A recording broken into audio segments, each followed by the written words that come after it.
is not only one of the oldest living classical languages in the world today, but it also has an enduring inheritance.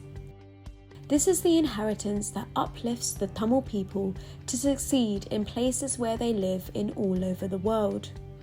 We, the British Tamils Forum, on behalf of the Tamil people living in the United Kingdom, are willing to share an element of Tamil Chola dynasty in this Thai Pongal celebration today.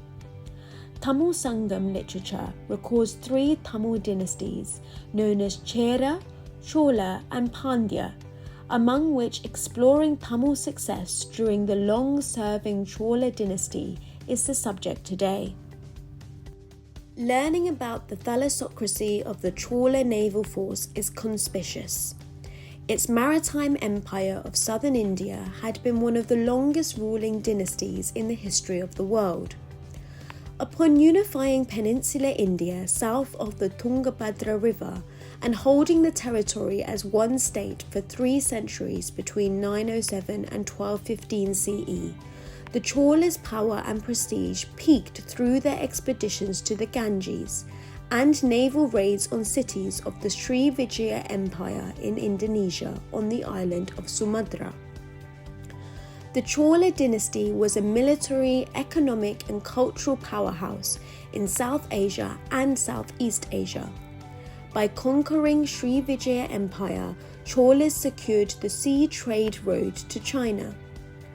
By possessing the largest naval force of the Indian subcontinent, representing the pinnacle of ancient Indian sea power, the Chola fleet represented the zenith of ancient Indian maritime capacity. With astute leadership and vision, Chola kings expanded their power of maritime empire 1,000 years ago, well before the other nations developed that supremacy in the world history. It is outstanding to justify how Cholas developed long-range sea-faring techniques without logistical supports by land at that time. Chola military had 4 elements, comprising the cavalry, the elephant corps, several divisions of infantry, and a navy capable of long-distance expeditions.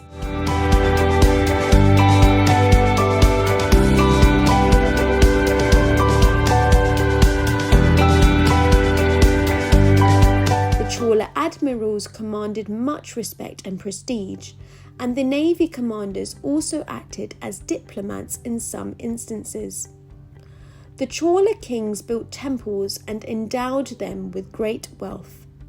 The temples acted not only as places of worship, but also as centers of economic activity benefiting the community. Chola government had large land revenue department, consisting of several tiers, which was largely concerned with maintaining accounts. Land revenue and trade tax were the main sources of income. The Chola rulers issued their coins in gold, silver, and copper. The Chola economy was based on 3 tiers. At the local level, agricultural settlements formed the foundations to commercial towns, which acted as redistribution centres for externally produced items bound for consumption in the local economy, and as sources of products made by artisans for international trade. At the top of this economic pyramid were the elite merchant groups who organised and dominated the region's international maritime trade. One of the main articles which was exported to foreign countries was cotton cloth.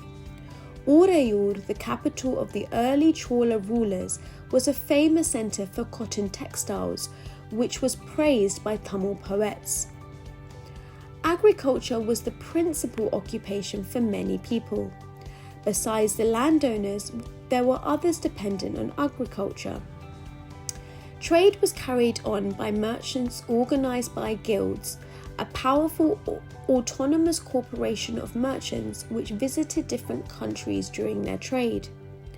This implies that Tamils were pioneering contributors to the global trade and the emerging globalisation process.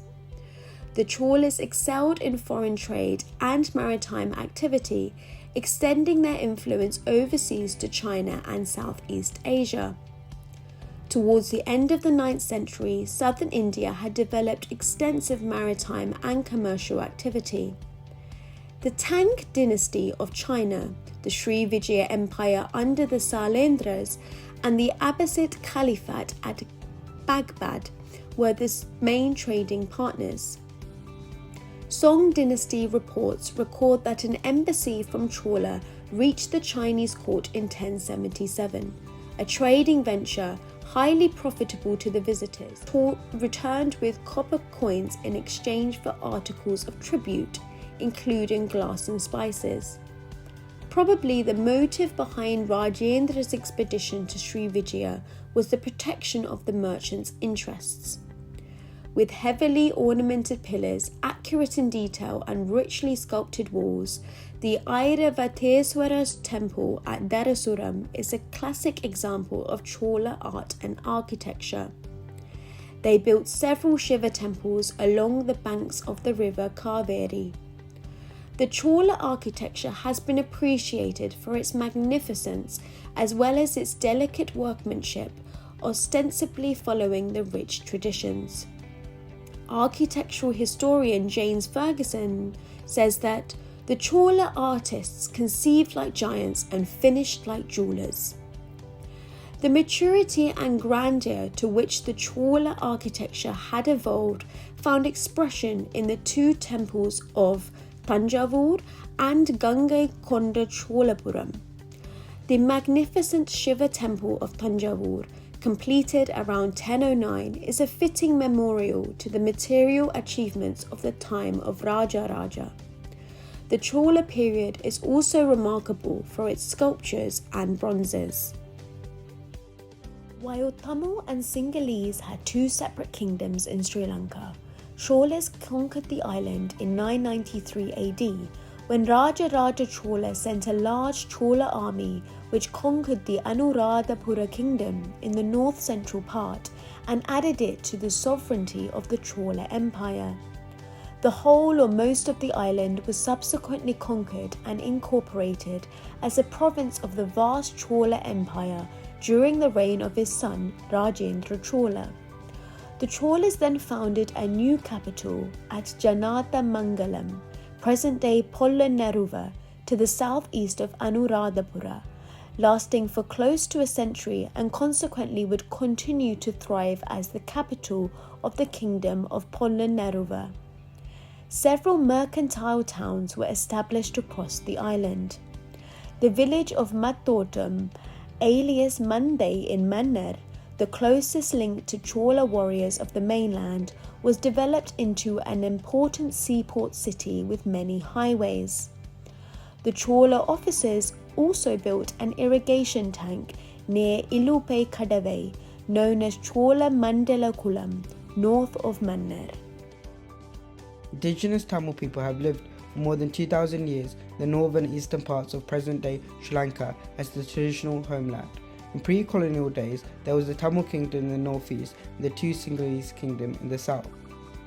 Drawings and maps from the time of the Greek explorer Ptolemy and later from the period when the British came to the island shows how the areas of Tamils and the Sinhalese were recorded separately from the antiquity. Sir Hugh Cleghorn, in a report to the British Colonial Secretary in 1799, stated the following: "Two different nations from the ancient period had divided the island. Two nations, namely Sinhalese and Tamils, have existed in Sri Lanka continuously from historic times, each with its own distinctive religious, linguistic, cultural, social, economic, and political values. However, there is still contention among Sinhalese people who argue that Tamils do not have a legitimate right as a nation. Scholars in the fields of history, archaeology, anthropology, sociology, and linguistics have convincingly proven that the Tamil people of Sri Lanka have the same rights as the Sinhalese people to inhabit in their traditional homeland and share power for peaceful coexistence."